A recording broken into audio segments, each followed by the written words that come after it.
At Sunday's game, the Dallas Cowboys honored conservative commentator and activist Charlie Kirk. Let's see what he said about their team. The teams I want to see suffer, Dallas Cowboys, cannot stand them.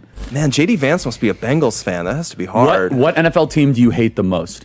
Oh, Vikings easily. Dallas Cowboys. Oh, yeah. You know what? Not even close. Cowboys are so easy to hate. It's not even close. Why is every Cowboys fan like a 5'6" Mexican with long jean shorts? Let the record show he despised them. However, not to be outdone, Silence remembering Charlie Kirk. the Tennessee Titans joined in honoring a man who said black women do not have the brain processing power to hold jobs, that they took jobs from white people, and if he saw a black pilot, he would hope they are qualified. He believes that doing so would make us all better. Charlie Kirk was a bright light in this world that will not be extinguished.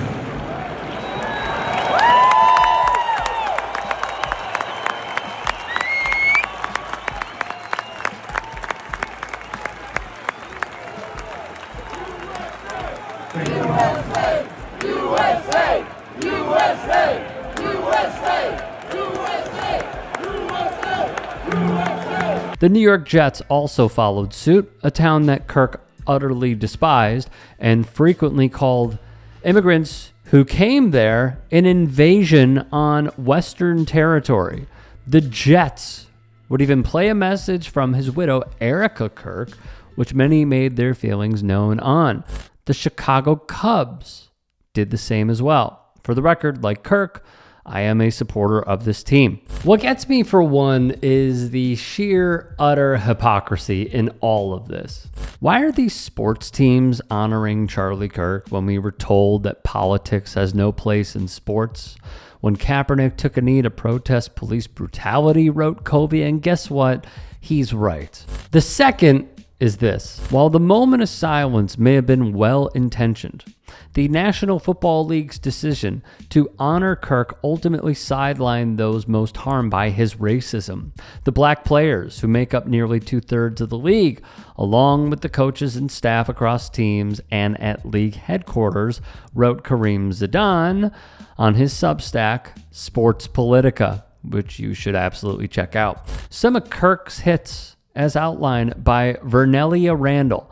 On race, Kirk was blunt and dismissive. He denied the existence of systemic racism, called white privilege a racist idea, and vilified CRT, or critical race theory, as dangerous indoctrination. In one speech, he called George Floyd, who was killed by Minnesota police officer Derek Chauvin, a scumbag, showing open contempt for a man whose death triggered a national reckoning on race and policing. He would also give the stamp of approval on the chatter that Chauvin should be pardoned. These rhetorical choices were not accidental. They function as a political strategy to delegitimize black pain and deny the realities of structural racism in America. She continues.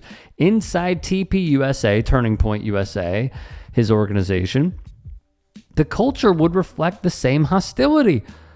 An investigation in the New Yorker described the workplace as difficult and rife with tension, some of it racial. One black staffer reported being the only person of color when hired in the year 2014, only to be fired on what day? Martin Luther King Jr. Day. The organization's then national field director, Crystal Clanton, would be exposed for texting, and I quote, "I hate black people, end of story." Randall adds, The Guardian reported that Charlie Kirk's rhetoric increasingly mirrored white supremacist and authoritarian themes, while campus watchdog groups chronicled repeated incidents of racist, homophobic, and transphobic speech at Turning Point USA events. And yet many will argue that he was not what the title claims.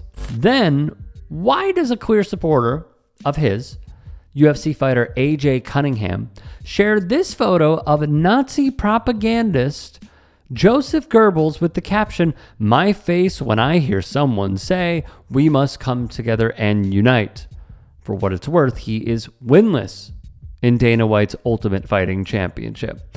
Lastly, from Zidane once more, the sports world's complicity extends beyond silence on Gaza.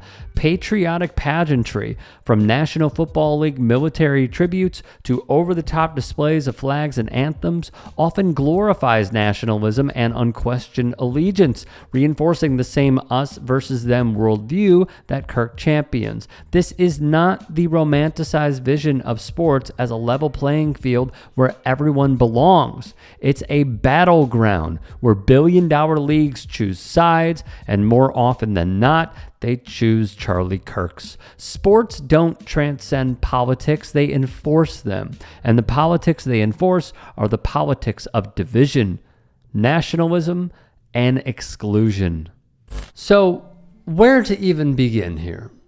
Firstly, it is true that many on the conservative right, alt-right, Groiper right, were going after Colin Kaepernick.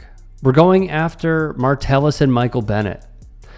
We're going after Eric Reed and many, many others, including Marshawn Lynch, because they expressed their First Amendment rights and decided to take a knee or voice their frustrations on the current state of the United States of America. All right. And that was in 2016. And now, after hearing anywhere from a conservative on Twitter all the way to the highest office in the land, the President of the United States lambast, critique, call for their firing, call for them to be deported, they got their way with Colin Kaepernick. They got their way with Eric Reed. And now, what strikes me, after hearing that there is no place for politics in sports, even though there has been for hundreds of years, there's no place for politics in sports. Suddenly there is. What they mean by this, in the wake of everything that happened, is there is no politics in sports unless it's my taste, unless it's my flavor, unless it's what I want. That's what they're saying.